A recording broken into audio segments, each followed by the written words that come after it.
तो जनाब, आने वाली है ईद और उस पे आपको चाहिए कुछ मीठा। शीर खुरमे के अलावा भी तो मीठा बनेगा।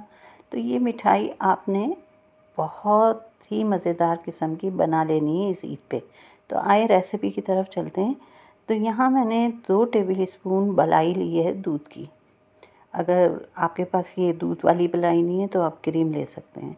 इसमें हम डालेंगे 3 से 4 टेबल स्पून या टीस्पून के करीब मिल्क पाउडर, क्योंकि अगर क्रीम होगी तो फिर आपने मिल्क पाउडर थोड़ा ज़्यादा लेना होगा। ये हमारे पास मलाई है तो इसमें हम 3 टेबल स्पून के करीब लेंगे मिल्क पाउडर और इसको हमने कर लेना है मिक्स।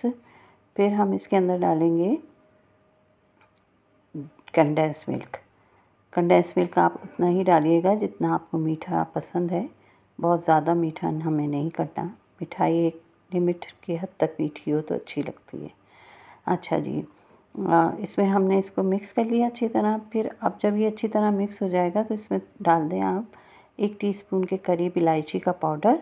और ये मेरे पास है नारियल का बुरादा। जो नारियल का पाउडर होता है या बुरादा जो भी आप कहते हैं, वो 1 कप हमने भर के इसको इसमें मिक्स कर लेना है अच्छी तरह से। अच्छा, आप इसको थोड़ा सा खा के देख लीजिएगा, मीठा अगर मुनासिब है तो ठीक है, नहीं तो आप थोड़ा सा और डालें। इसमें डाल दीजिए 2 से 3 ड्रॉप्स फूड कलर के।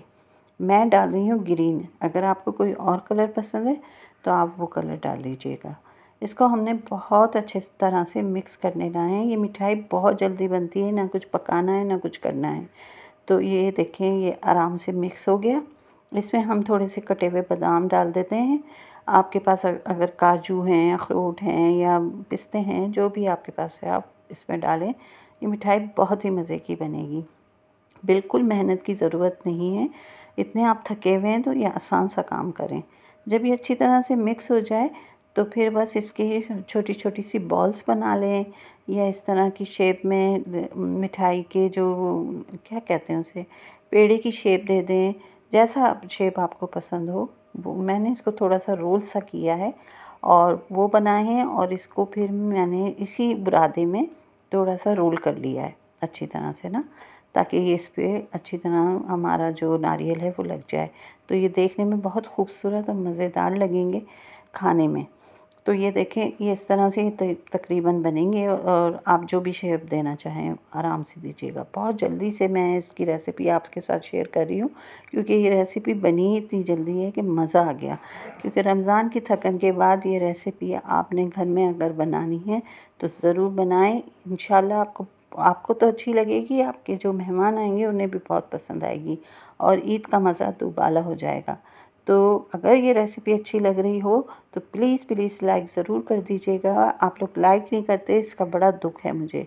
और अपनी पसंदीदगी का भी कुछ इज़हार कर दीजिए, बड़ी मेहरबानी होगी। इंशाल्लाह मैं आपके साथ मज़ीद ऐसी ही आसान सी रेसिपी और शेयर करूँगी। जब तक दीजिए इजाज़त, दुआओं में रखिएगा याद। जल्द मिलेंगे, इजाज़त दीजिए। अल्लाह हाफ़िज़।